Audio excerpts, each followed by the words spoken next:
आज अपन समझते हैं 2 मिनट के अंदर माइटोकॉन्ड्रिया का टॉपिक। माइटोकॉन्ड्रिया क्या होता है, माइटोकॉन्ड्रिया का कार्य क्या होता है और इसे क्या कहते हैं।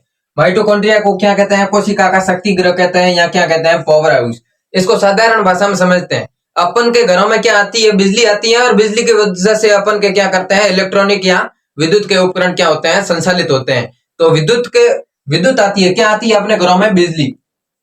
अपने घरों में क्या आती है, बिजली। और बिजली आने के लिए क्या होता है, पावर स्टेशन होता है। क्या होता है, बिजली जहां से आती है उसे क्या कहते हैं, पावर स्टेशन। यानी कि पावर स्टेशन से क्या होती है, अपने घरों तक बिजली की सप्लाई होती है। तो यानी कि बिजली की सप्लाई करने के लिए पावर स्टेशन होता है जहां पर बिजली बनाई जाती है और बिजली क्या कर दी जाती है, ट्रांसफर कर दी जाती है। कहां तक कर दी जाती है, घरों तक। कहां तक, घरों तक, या जहां आवश्यकता हो वहां तक। तो इसलिए कोशिका है, कोशिका से मिलकर क्या बना हुआ होता है, मानव का शरीर होता है। यानी कि मानव शरीर किसका बना हुआ होता है, कोशिका का बना हुआ होता है। अब जब ये कोशिका है, इसको कार्य करने के लिए, कोशिका को कार्य करने के लिए भी क्या होगी, ऊर्जा की आवश्यकता होगी। क्योंकि अपन कोई भी कार्य करते हैं, चलते हैं, दौड़ते हैं, तो किसी भी कार्य को करते हैं तो अपने को ऊर्जा की आवश्यकता होती है। और अपन किसके बने हुए होते हैं, कोशिका से बने हुए होते हैं। इसलिए कोशिका को भी किसकी आवश्यकता होती है, ऊर्जा की आवश्यकता होती है। या किसकी आवश्यकता होती है, पावर की आवश्यकता होती है। तो पावर यानी कि ऊर्जा की आवश्यकता होती है। तो इस शक्ति को प्राप्त करने के लिए या निर्माण करने के लिए भी एक घर होता है। और वो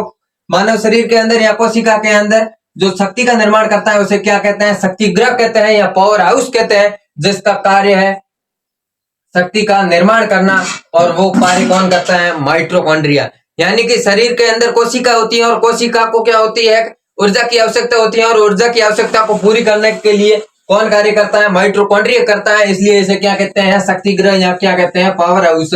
जिसकी वजह से कोशिका को ऊर्जा प्रदान होती है और अपन संचालित रूप से क्या करते हैं, कार्य करते हैं। यानी कि कार्य करने में सक्षम होते हैं। ये माइटोकॉन्ड्रिया का क्या है, स्ट्रक्चर है माइटोकॉन्ड्रिया की। ये सबसे क्या है, बाहरी भित्ति है। क्या है, बाहरी भित्ति।